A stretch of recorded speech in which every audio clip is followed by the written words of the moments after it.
কয়লা বালি থেকে আরম্ভ করে জমি আর মানুষের রক্ত শুধু নয়, মানুষের অঙ্গ প্রত্যঙ্গেরও ব্যবসা হতো এখানে, সেগুলো ধরা পড়েছে আগে। আর দুর্ভাগ্যবশত তাদের লোকেরাই জনপ্রতিনিধি হয়ে গেছিলো, তাদের টাকায় রাজনীতি করতো, নেতা মন্ত্রী এমএলএ এমপি হয়ে গেছে। তো আরও অনেক বেরোচ্ছে, আরও বেরোবে অনেক কিছু। মন্ত্রী তো বটেই, তার সঙ্গে বিজেপির একাধিক নেতা মন্ত্রী তারা সব টার্গেট হয়ে যাচ্ছেন। তাদের লোকেশন বিভিন্ন জঙ্গিদের হাতে পাওয়া যাচ্ছে এবং এদের প্রত্যেকের লাইফ থ্রেট হচ্ছে। এটা কেন হচ্ছে? সবে তো 11 সপ্তাহ হলো এই সরকারের বয়স। দেখুন, মাননীয় নরেন্দ্র মোদী ক্ষমতায় আসার পর থেকে জঙ্গিদের নিকেশ করার যে এখানে অভিযান চলেছে, তাতে জম্মু কাশ্মীর থেকে তামিলনাড়ু এবং আসাম থেকে গুয়াহাটি থেকে গুজরাট, সব জায়গা থেকে জঙ্গি দমন শুরু হয়েছে। এবং দক্ষিণ ভারত থেকে আরম্ভ করে পূর্ব ভারত, পশ্চিম ভারত পর্যন্ত যে মাওবাদী টেরোরিজম চলেছে, তাও শেষ হয়েছে। শেষ ঘাঁটি ছিল পশ্চিমবঙ্গ, যেখানে যারা ক্ষমতায় ছিল জঙ্গিদের লালন পালন করেছে। এখানে বাংলাদেশ থেকে ডেকে নিয়ে এসে থাকার জায়গা দিয়েছে। আজকে আমি যে নিউ টাউনে দাঁড়িয়ে আছি, এই নিউ টাউন একটা বড় ঘাঁটি জঙ্গিদের। সাপুরজি থেকে বহুবার টেররিস্ট বা গ্যাংস্টার, মিজোরাম থেকে পাঞ্জাব, সব জায়গার অ্যান্টি ন্যাশনাল অ্যান্টি সোশ্যালরা এইখানে ধরা পড়েছে। আর এদেরকে কোনোদিন এদের মূল উপড়ে ফেলার চেষ্টা হয়নি। তো তাদের শেষ ঘাঁটি যখন ধ্বংস করা হচ্ছে, ওরা কিছু না কিছু রিভেঞ্জ করবেই। সেজন্য সরকারকে সাবধান থাকতে হবে, কেন্দ্রীয় এবং রাজ্যের সমস্ত গোয়েন্দা এজেন্সিকে সক্রিয় থাকতে হবে, নজর রাখতে হবে। খালি নেতা নয়, সাধারণ মানুষের জীবনও খুব মূল্যবান। একটাও যেন জীবনহানি না হয় জঙ্গিদের হাতে, সে ব্যাপারে সতর্ক থাকতে হবে। সাধারণ মানুষকেও একটুখানি সতর্ক থাকতে হবে। শেষ কামড় দেওয়ার চেষ্টা করছে ওরা পশ্চিমবাংলায়, কারণ রাজনীতিক আর ছাতার তলাতেই এরা বেড়েছে। সেই ছাতাটা আমরা সরিয়ে নিয়েছি, সেই জন্য তারা কিছু রিভেঞ্জ করার চেষ্টা করছে। আমার মনে হয় পুলিশ প্রশাসন, গোয়েন্দারা খুব সতর্ক আছেন এই ব্যাপারে। ক্ষুদিরাম টুডু সহ আদিত্য সিং অ্যারেস্ট, কি বলবেন? না, এই যে জঙ্গিদের তার বহু দূর অবধি যুক্ত, বহু বছর ধরে তারা এখানে তৈরি করেছে এই ধরনের ঘাঁটি। আপনারা জানেন, খাগড়াগড় বলুন বা একাধিকবার বোম বিস্ফোরণ নাম করে আমাদের পিংলাতে, মেদিনীপুরের নৈহাটিতে, এরকম মালদা থেকে, বীরভূম থেকে আরম্ভ করে বারুইপুরের বোমা কারখানা, নর্থ বেঙ্গল মালদা পর্যন্ত বহুবার এরকম দুর্ঘটনা ঘটেছে, বহু জীবনহানি হয়েছে। বিস্ফোরক টোটো করে নিয়ে যাচ্ছিল, মালদাতে ফেটেছে। এই ঘটনা আমরা জানি। আর এটা আজ নয়, 10-12 বছর ধরে চলছে লাগাতার। তো সেই জন্য তার আগেও আমরা সিপিএম আমল দেখেছি, যারা পাঞ্জাবের টেররিস্ট, তারা এসে অকালি এই টেররিস্টরা এখানে পুলিশের সঙ্গে আর এনকাউন্টারে মারা গেছে। এই যে সরকার ছিল, তারা হচ্ছে এদেরকে সেফ হেভেন বানিয়ে দিয়েছে রেপিস্ট টেররিস্টদের। কোনোদিন তারা গায়ে হাত দেয়নি, বুঝিয়ে দিয়েছে আমরা তোমাদের সঙ্গে আছি, খালি ভোটটা করিয়ে দাও। এই বাংলাদেশ থেকে, নেপাল থেকে, চারদিক থেকে ঢুকে এখানে শেল্টার নিত। তো সেই জন্য এরা বিভিন্ন লোককে টার্গেট করছে স্বাভাবিকভাবেই, কিন্তু সরকার আমার মনে হয় এটা করতে দেবে না। এই ঘটনাতে এনআইএ তদন্ত শুরু করেছে, তাহলে কি দেশের জন্য কোনো বিপজ্জনক কিছু না? কোথাও বিস্ফোরক, কোথাও বন্দুক, এসব থাকলে এনআইএর হাতে যায়, সুরক্ষার ব্যাপার। তো সমস্ত এজেন্সিকে সক্রিয় করতে, এর আগেও এনআইএ বলুন বা এই ধরনের সংস্থা এখানে সক্রিয় হয়েছে, তারাই খবর দিয়েছে। রাজ্য পুলিশ, সিআইডি কখনও ব্যবস্থা নেয়নি।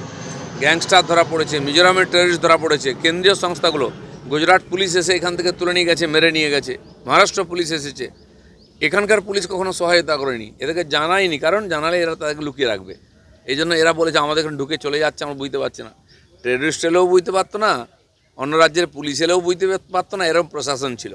তো তার তো কিছুদিন চলবে। যে একাধিক মন্ত্রী তারা সাইবার অ্যাটাকেরও কবলে পড়েছেন এবং এখানেই কোথাও না কোথাও মনে করা হচ্ছে যে লরেন্স বিষ্ণুই গ্যাং, তারা যে স্টাইলে অপারেশন করে, এই স্টাইলে এখানে একটা অপারেশন করার চেষ্টা চলছে। এখন আজকাল আধুনিক ব্যবস্থাকে কাজে লাগিয়ে টেররিস্টরাও খুব সফলভাবে এগুলো করার চেষ্টা করছে। আপনারা জানেন, সেই যখন টুইন টাওয়ারকে ভাঙলো আমেরিকায়, তখনও এ ধরনের ইঞ্জিনিয়াররা তার পিছনে ছিল, অ্যাটাকে ট্রেন্ড করা।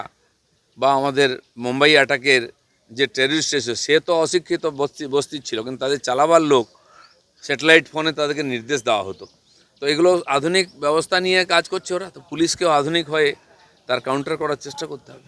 মন্ত্রী ক্ষুদিরাম টুডু তিনি সমাজ মাধ্যমে জানিয়েছেন যে তার সাইট হ্যাক হয়েছে, যেন কেউ টাকা পয়সা না দেয়, এইভাবে সাইবার অ্যাটাক। হ্যাঁ, সাইবার।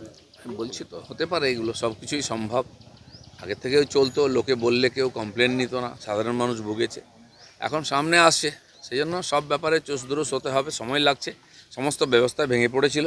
পুলিশ প্রশাসন, পুলিশের কাজ ছিল টাকা তুলে পার্টির লোকেদের কাছে পৌঁছে দেওয়া টিএমসির আমলে। তো এখন পুলিশকে তাদের কাজে ফিরিয়ে আনতে গেলে সময় লাগবে, তাদের রুচি নষ্ট হয়ে গেছে, কাজ করার অভ্যেস চলে গেছে, তাদের কাছে সোর্স নষ্ট হয়ে গেছে। এইসব ঘটনার সোর্সের মাধ্যমে খবর আছে, সেগুলো নাই। কেন্দ্রীয় সংস্থার সহযোগিতা নিয়ে এখানকার পুলিশ কাজ করে সমাধান করবে। দাদা, দেখা যাচ্ছে যে ব্লাড ডোনার যাদের রক্ত নিয়ে কোটি কোটি টাকার ব্যবসা, এই বেসরকারি ব্লাড ব্যাঙ্কগুলো নিয়ে পাচারের অভিযোগ উঠেছে, তদন্তের নির্দেশ হয়েছে। এবার তৃণমূল বিধায়কদের নেতাদের স্ট্যাম্প এবং কাগজপত্রও মিলল, তাহলে কি তৃণমূল নেতারা কিছুই ছাড়ে না? কয়লা, বালি, এবার রক্ত। দেখুন, কয়লা বালি থেকে আরম্ভ করে জমি আর মানুষের রক্ত শুধু নয়, মানুষের অঙ্গ প্রত্যঙ্গেরও ব্যবসা হতো এখানে, সেগুলো ধরা পড়েছে আগে। আর দুর্ভাগ্যবশত তাদের লোকেরাই জনপ্রতিনিধি হয়ে গেছিলো, তাদের টাকায় রাজনীতি করতো, নেতা মন্ত্রী এমএলএ এমপি হয়ে গেছে। তো আরও অনেক বেরোচ্ছে, আরও বেরোবে অনেক কিছু। দাদা, পিকে জয়ী হলেন, মানে উপনির্বাচন যদিও, কিন্তু আমরা দেখছি যে উপনির্বাচনে সাধারণত শাসক দল জয়ী হয়। আর যেখানে রিগিং হয় সেখানে শাসক দল জয় হয়। পশ্চিমবাংলায় হতো, যেখানে ফেয়ার ইলেকশন হয় মানুষ যাকে মনে করে তাকে জেতাবে। প্রশান্ত কিশোর একজন একটা রাজনীতি পার্টির নেতা, মানুষ হয়তো ভাবছে যে এরকম কাউকে দিয়ে টেস্ট করা যাক। কিন্তু বিরোধীরা স্বভাবতই বলে যে ইভিএমে হ্যাকিং হয়েছিল এর আগে, যে প্রশ্ন তুলেছিল, তারপর যে লিস্ট এসআইআর এর ফলে সেখানে সুবিধা দেখুন, বিজেপি। এই বিরোধীরা যারা এখন চেঁচামেচি করে, তারা মানুষের উপরে কখনো ভরসা করেনি, তাই রিগিং করতো, লুট করতো। একবার ক্ষমতায় এসে গেলে মানুষ যদি ভুল করে বসিয়ে দেয়, তারা লুটপাট করে ভয় দেখিয়ে ক্ষমতা ধরে রাখতো। সিপিএম করতো এখানে, তারপর টিএমসি 15 বছর করেছে। অন্যান্য রাজ্যে তাই, জিতে গেলে সেটা জনগণকে ধন্যবাদ দেবে না, আর হেরে গেলে ইভিএমকে দোষ দেবে। এই হচ্ছে বিচিত্র রাজনীতি। একা টুলুরই 200 কোটির ওপরে সম্পত্তি। লাস্ট যে পরিসংখ্যান দেখা যাচ্ছে 200-র বেশি কোটি টাকার সম্পত্তি একা টুলু। আমরা ভেবেছিলাম যে আগের রেকর্ডগুলো ভাঙতে পারবো, কিন্তু পারলো না। চান্স আছে এখনও, কত বাড়ি গাড়ি টাকা পয়সা জানা যাবে।